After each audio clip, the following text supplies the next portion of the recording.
दोस्तों, दुनिया में वैसे तो बहुत सारे तरह के धर्म हैं। इतने तरह के धर्म हैं कि अगर गिनने बैठे तो एक दो वीडियो भी कम पड़ जाए। लेकिन दोस्तों, अगर आप जानते होंगे इब्राहिमी मजहबों के बारे में, जो हजरत इब्राहिम अलैहिस्सलाम से कहीं ना कहीं से बिलोंग करते हैं, जिनमें सबसे ज्यादा मशहूर जो धर्म है वो है इस्लाम, यहूदी, ईसाई। और दोस्तों, सारे के सारे इब्राहिमी जो मजहब हैं उनके अंदर एक चीज तो कॉमन पाई ही जाती है, और वो चीज है दोस्तों इनके किताबों में मौजूद एक ऐसी स्टोरी, एक ऐसी कहानी कि जिसका ताल्लुक सीधे तौर पर हमारी दुनिया के बिल्कुल ही शुरुआती दौर से है। एक ऐसा वाकया जिसका की सीधा का सीधा रिश्ता दुनिया के पहले इंसान यानी कि हजरत आदम अलैहिस्सलाम से है और उनकी बीवी हजरत हव्वा के साथ है, जिसमें ये साफ तौर पर बताया गया है कि जब खुदा ने हजरत आदम अलैहिस्सलाम को बनाया और उनमें रूह फूकी गई तो सारे के सारे फरिश्ते जो मौजूद थे उनको उनके आगे झुकने का यानी हजरत आदम अलैहिस्सलाम को सजदा करने का हुक्म दिया गया और ऑर्डर जारी कर दिया गया। सारे के सारे फरिश्तों ने खुदा के हुक्म पर हजरत आदम अलैहिस्सलाम को सजदा कर लिया, सिवाय एक जिन के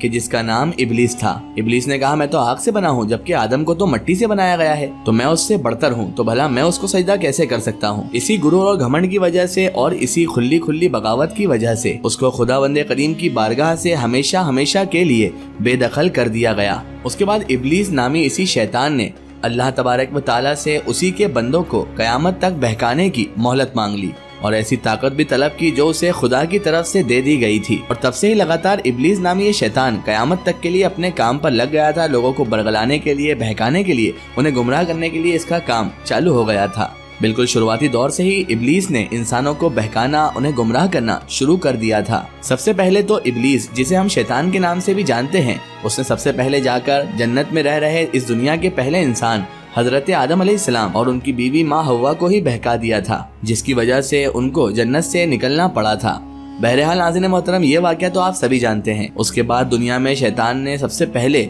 जैसे ही दुनिया में शैतान आ गया, उसने सबसे पहले काबिल को अपने भाई हाबिल का कत्ल करने के लिए उकसा दिया और इसी तरह से दुनिया में सबसे पहला कत्ल भी शैतान ने करवा दिया। तब से लेकर आज तक लगातार हमारी दुनिया में जितने भी गुनाह हो रहे हैं या फिर हुए हैं या फिर होने वाले हैं, उनमें किसी न किसी तरीके से दोस्तों शैतान का रोल तो होता ही है। शैतान जिस जगह हो वहाँ फितना ना हो, ऐसा हो ही नहीं सकता। और शायद यही वजह है कि आज की इस तारीखी दौर में हमारी दुनिया में जितने भी मजहब या रिलीजन पाए जाते हैं, चाहे वो मजहब किसी भी इलाके से ताल्लुक रखते हो, किसी भी जगह से ताल्लुक रखते हो, चाहे उन धर्मों और मजहबों में किसी भी खुदा की इबादत की जाती हो, मगर आप अगर नोटिस करेंगे या ध्यान देंगे तो पाएंगे कि उनमें भी शैतान का कंसेप्ट यानी शैतान का जरूर जिक्र पाया जाता है। हालांकि वो बात अलग है कि हर मजहब, हर धर्म में शैतान नाम के इस किरदार को अलग अलग नामों से ही जाना जाता है दोस्तों। मगर दोस्तों, शायद अब जो मैं बताने वाला हूँ उसको जानकर आपको हैरानी होगी, क्योंकि डेविल, इब्लीस या शैतान नाम के जिस कैरेक्टर को दुनिया के लगभग सभी धर्मों, सभी मजहबों में एक विलन के तौर पर देखा जाता है, एक नेगेटिव तौर पर देखा जाता है, दोस्तों उसी शैतान को पूजा भी जाता है। अब आप सुनकर हैरान रह गए होंगे दोस्तों, इसी शैतान के नाम पर हमारी दुनिया में अभी थोड़े वक्त पहले ही एक धर्म वजूद में आया है, शुरू हो चुका है। इस धर्म को फॉलो करने वाले लोग शैतान को न सिर्फ गॉड और एक हीरो का दर्जा देते हैं, बल्कि साथ ही साथ इन लोगों ने तो दुनिया में बहुत सारे मंदिरों के अलग अलग इलाकों को भी शैतानों का मंदिर बना रखा है। अमेरिका से शुरू होने वाले इस धर्म को दी सैटेनिक टेम्पल के नाम से जाना जाता है और हो सकता है कि आप में से बहुत सारे लोग इसे TST के नाम से भी जानते होंगे। इंटरेस्टिंग बात यह है कि इन धर्म के फॉलोअर्स ने जहां दुनिया के अलग अलग इलाकों में डेविल यानी शैतान के मंदिर तो बना ही रखे हैं, मगर साथ साथ ये भी दावा करते हैं कि ये लोग इस नए मजहब में ना तो किसी खुदा पर यकीन रखते हैं और ना ही शैतान को मानते हैं, बल्कि शैतान को वो बेहतर और अच्छा इसीलिए समझते हैं क्योंकि वो दुनिया की पहली ऐसी मखलूक थी कि जिसने हक तलफी और मनमानियों के खिलाफ बगावत का झंडा बुलंद किया था। जाहिर सी बात है कि हम लोग भी इसी मिशन पर काम कर रहे हैं, ऐसा इन लोगों का मानना है। साथ ही साथ आप लोगों को ये बता देना भी जरूरी है कि द सैटेनिक टेम्पल और सैटनिज्म ये दोनों अलग अलग चीजें हैं दोस्तों। सैटनिज्म नाम का जो धर्म था, जिसे चर्च ऑफ सैटनिज्म के नाम से भी जाना जाता था, उसकी बुनियाद तो 1966 में एंटोन लोवी नाम के एक ऐसे इंसान ने रखी थी कि जो काले जादू में महारत रखा करता था, काले जादू का बहुत महान जादूगर था। काले जादू पर महारत रखने वाले इस इंसान की ये ख्वाहिश थी कि एक ऐसा धर्म बनाया जाए, एक ऐसा रिलीजन बनाया जाए कि जिसके जरिए से दुनिया के तमाम मालो दौलत को अपने कंट्रोल में, अपने मातहत लिया जा सके। इसी मंसूबे पर काम करते हुए सबसे पहले इसने एक शैतानी मजहब की बुनियाद रखी और उसके बाद 1969 में एक किताब भी लिख डाली जिसको आमतौर पर शैतानी बाइबल के नाम से भी जाना जाता है। शुरू में तो इस इंसान को बहुत बड़ी बड़ी कामयाबी मिली दोस्तों, क्योंकि शुरू में हॉलीवुड के बड़े बड़े सुपरस्टार और शुरू में वेस्टर्न कंट्रीज के जो जाने माने लोग थे, इन लोगों ने इसके धर्म को खूब बढ़ चढ़कर अपनाना शुरू कर लिया था, लेकिन आम लोगों में, आवाम में इसका धर्म जगह ना बना सका, जिसकी वजह से आज इस दुनिया में बहुत कम ही लोग हैं जो इस धर्म से वाकिफ हैं। मगर जिस धर्म के बारे में हमने आपको शुरू में बताया, जिसे द सैटेनिक टेम्पल के नाम से जाना जाता है, वो तो दोस्तों अभी सन 2012 में ही शुरू किया गया है। सन 2012 में जिन दो लोगों ने शैतानी मजहब की बुनियाद रखी थी, नींव रखी थी, उनमें से एक का नाम तो ब्रूसियन ग्रीव्स है, जबकि दूसरे का नाम मैलकॉल जेरी है।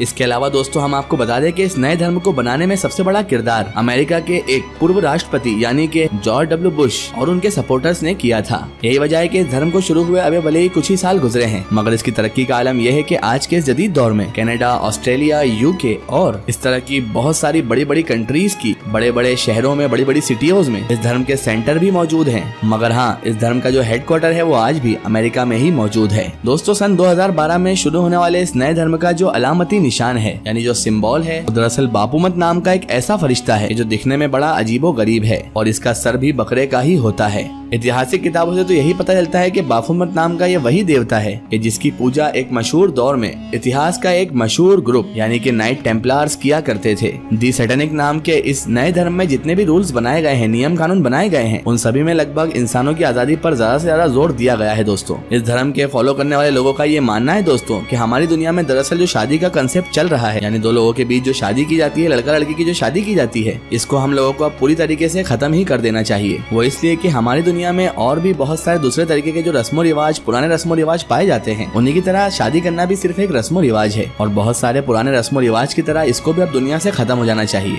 और वैसे भी जब दो लोगों को आपस में जिस्मानी रिश्ते ही कायम करना हो तो उसके लिए शादी जैसे एक बड़े बंधन में बंधना जरूरी नहीं है दोस्तों, बल्कि जिस्मानी रिश्ते कायम करने के लिए यानी फिजिकल रिलेशन बनाने के लिए दोनों लोगों की आपस में रजामंदी ही काफी रहती है। इसके अलावा इस धर्म के फॉलोअर्स औरतों के अबॉर्शन से रिलेटेड प्रोटेस्ट भी करते रहते हैं। आप लोगों ने देखा होगा कि पिछले कुछ वक्त में अक्सर अमेरिका और यूरोप के भी बहुत सारे देशों में अब अक्सर औरतों के अबॉर्शन से रिलेटेड प्रोटेस्ट होते रहते हैं, जिसमें मांग की जाती है कि औरतों को अबॉर्शन से रिलेटेड सारे राइट्स दिए जाएं। यानी कि अगर उनको अबॉर्शन कराना हो तो उन्हें ना ही किसी घर के मेंबर की इजाजत की जरूरत हो, ना ही गवर्नमेंट की किसी रूल को फॉलो करने की जरूरत हो, बल्कि वो जब चाहे, जिस कंडीशन में चाहे अबॉर्शन करवा सकती हो। तो याद रहे दोस्तों, इस तरह के सारे प्रोटेस्ट इसी तंजीम यानी इसी ऑर्गेनाइजेशन की तरफ से ही किए जाते हैं। दी सैटेनिक टेम्पल नाम के इस धर्म में वक्तन वक्ता समय समय पर 5 अलग तरह के त्योहार भी मनाए जाते हैं। इसके अलावा अमेरिका की पॉलिटिक्स में भी इस धर्म के मानने वाले लोगों ने अपना काफी दबदबा कायम कर लिया है। आपको जानकर हैरानी होगी कि अमेरिका में इस कम्युनिटी के लोग को यानी इस धर्म के मानने वाले लोगों को टैक्स में भी काफी हद तक छूट दी जाती है दोस्तों। इसके अलावा हमने आपको ये बता ही दिया है कि